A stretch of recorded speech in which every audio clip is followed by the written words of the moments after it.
this next section, I want to talk to Paul about Samsung. But if you'd like to call in, the number is 877-789-ALEX. That's 877-789-2539. Now, Paul, there's a story today about the Samsung TV. And, of course, we've been saying, Alex has been saying for a long time that they're monitoring people through phones, through televisions, long before they admitted that, through your computer monitor, through the camera that's in your computer monitor.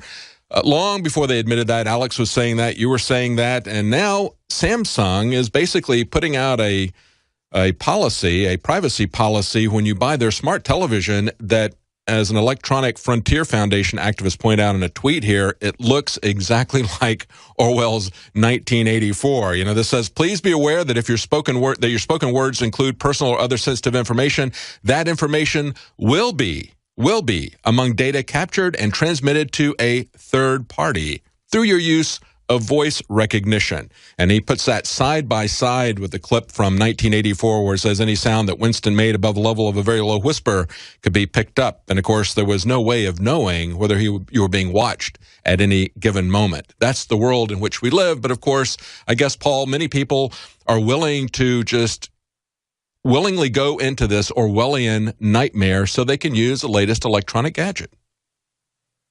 Well, we now have a situation with the emergence of the Internet of Things whereby, you know, John McCain mentioned it in the aftermath of the Don Sterling controversy with the Clippers, where his private comments were made into a public controversy. McCain basically said, consider everything that you say, even in the privacy of your own home, not on the internet, not over the phone, just private conversations. Consider that somebody could be listening. And now we're into that situation because this is a story that we broke in November. Now, finally, you know, 3-4 months later, TechCrunch is reporting on it.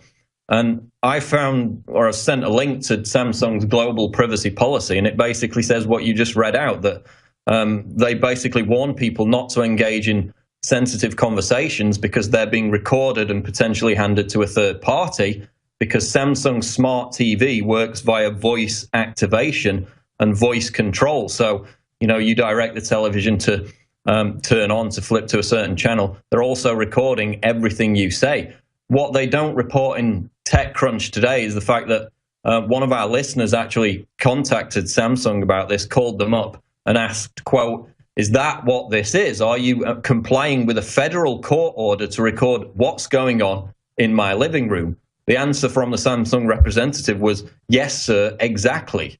Now, wow. She seemed somewhat confused as to exactly what he was asking, but Samsung has not officially responded to this, the fact that they openly admit that your private conversations are being recorded and potentially handed on to a third party. And this is already happening with other technology.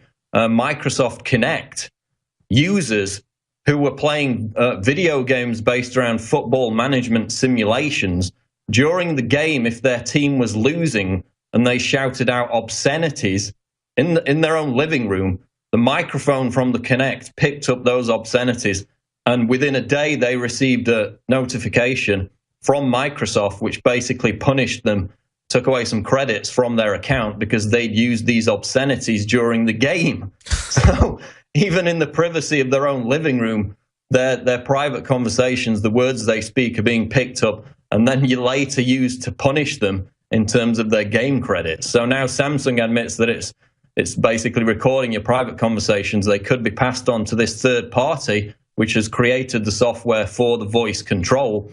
And again, as he said, the Electronic Frontier Foundation compared it to a passage out of Orwell's 1984. And the similarities are chilling. Well, you know, it really is 1984, Paul, because we know that amongst the third parties that they're passing this information to, of course, is the NSA. And that's why they have pushed so hard for CISPA. We keep hearing in the wake of this supposed hack of Sony over the interview, we keep hearing that we need more cyber intelligence sharing. And that's what CISPA is a Cyber Intelligence Sharing Protection Act. But you're not being protected. The whole point of CISPA is to protect these companies like Samsung who are spying on you and turning this information over to whether it's commercial interests for third parties or whether it's a government that wants to spy on you. The protection is to give them legal immunity from criminal actions, from civil lawsuits when they take your data and they use you as a profit center. So that's why they're doing it. They've been doing it for a very long time. They're just trying with CISPA to give legal immunity to the corporations who are cooperating with the surveillance state.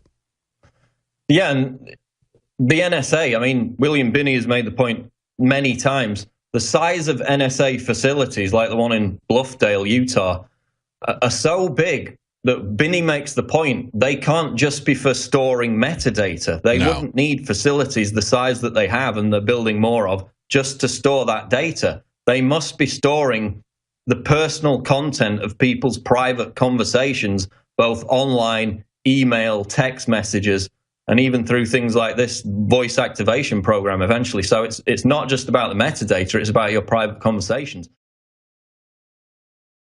You are watching the best of the Alex Jones Show, weekdays from 11 a.m. to 2 p.m. Central. Watch live at Infowars.com/show or become a member of InfoWarsNews.com and help us take resistance to the next level.